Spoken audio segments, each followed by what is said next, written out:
আপনার ফোনটা যদি আজকেই হারিয়ে যায় তাহলে কি কেউ আপনাকে আপনার ফোনটা ফেরত দিতে পারবে?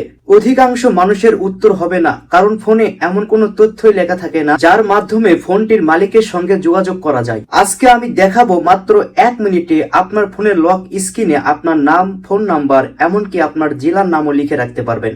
বিকল্প ফোন নাম্বার বা একটি বার্তা লিখে রাখতে পারবেন। এই ছোট্ট একটা সেটিং আপনার হাজার হাজার টাকার মোবাইল ফোনটাকে বাঁচিয়ে দিতে পারে বা ফেরত পেতে পারেন আশা করা যায়, যদি কোনো ভালো মানুষ পেয়ে থাকে। ধরুন আপনার ফোনটা রাস্তায় পড়ে গিয়েছে বা হারিয়ে গিয়েছে, সেই ফোনটি একজন ভালো মানুষ পেল, কিন্তু সেই ভালো মানুষটি আপনাকে কিভাবে খুঁজবে? আপনার ফোনটা তো লক হয়ে থাকবে, সে কিভাবে আপনার সঙ্গে যোগাযোগ করবে? হ্যাঁ, আপনি একটা বার্তা লিখে রাখতে পারেন আপনার ফোনের লক স্ক্রিনে। সেখানে আপনি একটা নাম্বার দিবেন, বিকল্প নাম্বার, অর্থাৎ যেই ফোনটি হারিয়ে যাবে সেই ফোনের নাম্বার দিবেন না, অন্য আর একটা নাম্বার দিবেন যেটা সবসময় চালু থাকে। আপনার পরিবারের কারো দিতে পারেন। যদি ফোনটা হারিয়েও যায় তাহলে সেই নাম্বারে যোগাযোগ করতে পারে সেই ভালো মানুষটি।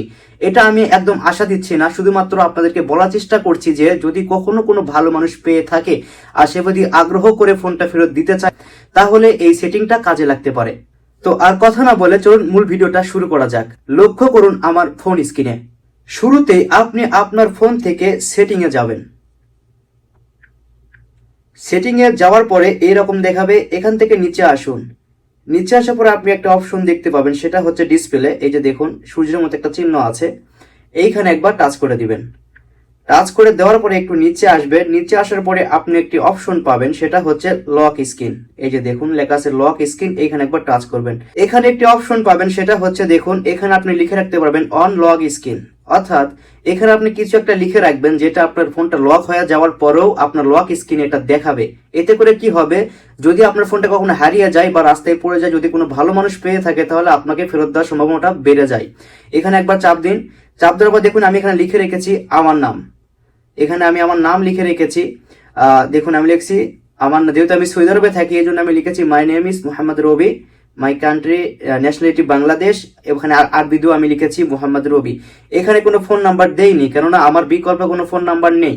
যদি থাকতো তাহলে অবশ্যই দিতাম, কারণ আমার একটা নাম্বার, সেটা শুধু আমি এখানে রাখি। এটা লিখবেন, সেই ফোনটা যদি হারিয়ে যায় তাহলে সেই ফোনের নাম্বারটা দিবেন না, কারণ সে তো আপনার নাম্বারটা পাবে না। ফোন দিলে তার কাছেই ফোন যাবে। তাকে আপনি অন্যের একটা নাম্বার দিবেন, আপনার পরিবারের কারো বা বন্ধু বান্ধবের কারো নাম্বার এখানে দিতে পারেন, তাহলে আপনার ফোনটা সহজেই খুঁজে পাবেন। এখানে আপনার পছন্দ মতো কিছু একটা লিখবেন, লেখার পরে দেখুন লেখা আছে সেভ নামে একটা অপশন আছে, এখানে একবার চাপ দিবেন। চাপ দেওয়ার পরে যদি আপনার ফোনটা লকও হয়ে যায়, যদি আপনার ফোনটা লক হয়ে যায় তাহলে কিন্তু এটা দেখাবে। দেখুন আমি একটু দেখাচ্ছি আপনাদেরকে। দেখুন লক অবস্থায় রয়েছে, এই যে দেখুন দেখতে পাচ্ছেন কিনা, এই যে এখানে দেখুন এখানে সবকিছু দেখাচ্ছে। আপনি চাইলে এখানে সবকিছু লিখে রাখতে পারেন, ধরুন যে আপনার থানার নাম, আপনার গ্রামের নাম, আপনার ইউনিয়নের নাম, তাহলে সহজে ফোনটা আপনার কাছে পৌঁছে যেতে পারে যদি কোনো ভালো মানুষ পায়। আর যদি কোনো খারাপ মানুষ পায় তাহলে ফোনটা আপনি কখনোই পাবেন না হয়তোবা। শুধু আপনাদেরকে দেখানোর জন্য এটা বললাম যে যদি কোনো ভালো মানুষ পায় তাহলে অবশ্যই সে ফোনটা আপনাকে ফেরত দেওয়ার চেষ্টা করতে পারে, এটা কাজে লাগাতে পারেন যদি কখনো আপনার বিপদ থেকে রক্ষা হয়। তো আজকের ভিডিওটা এই পর্যন্ত ছিল। এই টিপসটা আপনার কেমন লেগেছে অবশ্যই জানাবেন। আর যদি ভিডিওটা ভালো লেগে থাকে তাহলে অবশ্যই চ্যানেলটাকে সাবস্ক্রাইব করুন। আপনি এর আগে থেকে জানতেন কিনা অবশ্যই কমেন্ট বক্সে কমেন্ট করুন। সবাই ভালো থাকুন, আবার দেখা হবে নতুন আরেকটা ভিডিও নিয়ে।